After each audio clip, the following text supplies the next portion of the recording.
নিরামিষ দিন আসলেই মনে হয় কি রান্না করব।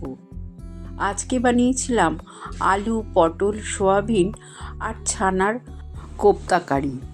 এটাও আমি প্রথম বানিয়েছিলাম, খেতে অসাধারণ হয়েছিল। নমস্কার বন্ধুরা, কল্পনা রসনা ঘরে সবাইকে স্বাগত। আজকে তোমাদের সাথে আলু, পটল, সয়াবিন, ছানা দিয়ে নিরামিষ একটা রান্নার রেসিপি শেয়ার করব। তার জন্য আমি কড়াইতে সর্ষের তেল গরম করতে দিলাম। তেল ভালো মতন গরম হয়ে গেলে আমি ডুমো ডুমো করে আলু আর পটল কেটে রেখেছিলাম দিয়ে দিলাম। আলু পটল একসঙ্গে ভাজবো আর ভালো করে তেলের মধ্যে নাড়াচাড়া করে আমি স্বাদ অনুযায়ী নুন দিলাম আর হাফ চামচ হলুদ গুঁড়ো দিলাম। নুন আর হলুদ দিয়ে আমি এই আলু পটল ভালো করে ভেজে নেব। বেশ লাল লাল করে ভাজতে হবে। অন্য গ্যাসে দুধ বসিয়েছি, ছানা করে নেব। 1 কিলো দুধের আমি ছানা করব। দুধটা ভালো মতন ফুটে গেলে লেবুর রস দিয়ে ছানাটা কেটে নেব। ছানাটা সুন্দর কাটা হয়ে গেছে। এবার এই ছানার জলটাকে ঝরিয়ে নেওয়ার জন্য একটা ছাঁকনিতে ঢেলে রাখবো। মিক্সিং জারে দিয়ে দিলাম 2টো টমেটো, 4টে কাঁচা লঙ্কা, 1 ইঞ্চি আদা স্লাইস করে কেটে দিলাম, 1 মুঠো কাজু বাদাম আর এই টক দইটা আমার ঘরে পাতা। 4 চামচ টক দই দিয়ে একসঙ্গে একটা পেস্ট বানিয়ে নেব। টক দইয়ের রেসিপি আমার চ্যানেলে দেওয়া আছে, তোমরা দেখতে চাইলে আমি লিঙ্কটা দিয়ে দেব। এদিকে ছানার জলও ঝরে গেছে। একটা প্লেটের মধ্যে নিয়ে স্বাদ অনুযায়ী নুন, চিনি, হাফ চামচ হলুদ গুঁড়ো, হাফ চামচ লঙ্কার গুঁড়ো, হাফ চামচ ভাজা মশলার গুঁড়ো আর 1 চামচ দিলাম ময়দা। ভাজা মশলাটার মধ্যে জিরে, ধনে, শুকনো লঙ্কা গুঁড়ো করে রেখেছি, সেটা হাফ চামচ দিলাম। সব কিছু ভালো করে মেখে নেব। ছানাটাকে খুব ভালো করে মেখে নেব যাতে বেশ সফট হয়ে যায়। তারপরে ছানাটার থেকে লেচি কেটে কোপ্তার আকারে বানিয়ে নেব। ছানার কোপ্তাগুলো দেখো সুন্দরভাবে তৈরি হয়ে গেছে। এদিকে পটল আর আলুও ভাজা হয়ে গেছে। এবার পটল আর আলুগুলোকে আমি তুলে রেখে দেব। আর একটু তেল লাগবে মনে হলো, তাই আমি এর মধ্যে আরেকটু তেল দিয়ে গরম করে নিলাম। সর্ষের তেলটা গরম হয়ে গেলে আমি কোপ্তাগুলো দিয়ে দেব। একবারে সব কোপ্তা ভাজতে পারবো না, তাই অল্প অল্প দিয়ে ভেজে নেব। আর এই কোপ্তাগুলোকে মিডিয়াম টু লো ফ্লেমে 2 পিঠ লাল লাল করে ভেজে তুলে নিতে হবে। দেখো কত সুন্দরভাবে ভাজা হয়েছে।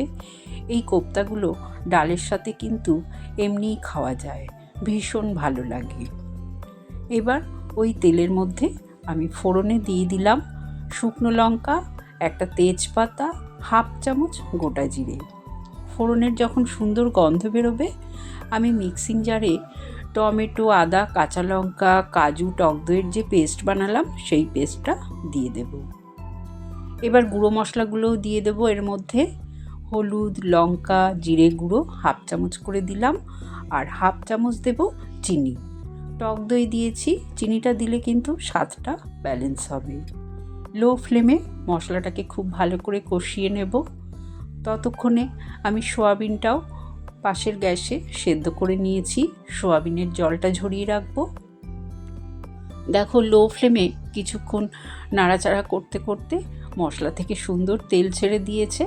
এবার আমি সেদ্ধ করে রাখা জল ঝরানো সয়াবিনগুলো দিয়ে দেব।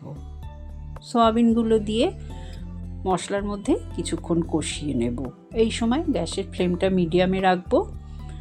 3-4 মিনিট নাড়াচাড়া করে তারপরে ভেজে রাখা আলু আর পটলগুলো দিয়ে দেব।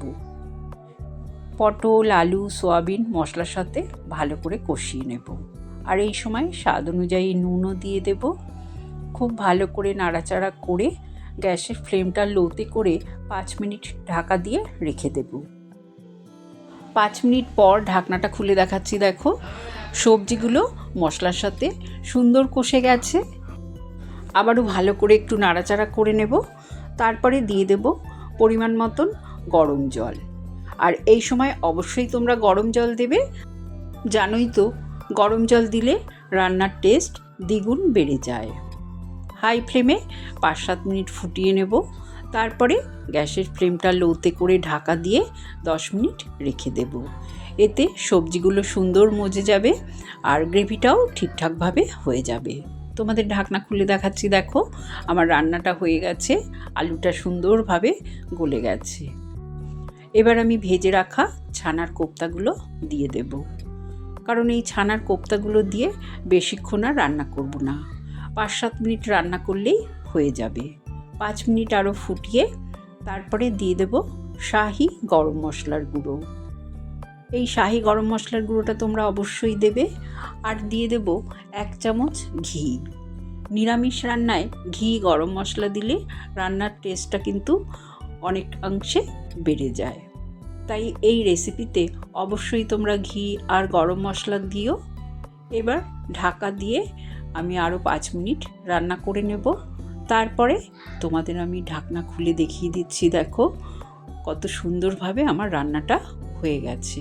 বিশ্বাস করো, এটা যেমনি ভাতের সাথে খেতে ভালো লাগে নিরামিষ দিনে, আবার রুটি, পরোটা, লুচি সব কিছুর সাথে খেতেই ভালো লাগবে। রেসিপিটা একবার বাড়িতে ট্রাই করো আর আমাকে জানিও কেমন লাগলো। ভালো লাগলে চ্যানেলটাকে লাইক, শেয়ার করো। নতুন বন্ধু হলে সাবস্ক্রাইব করো।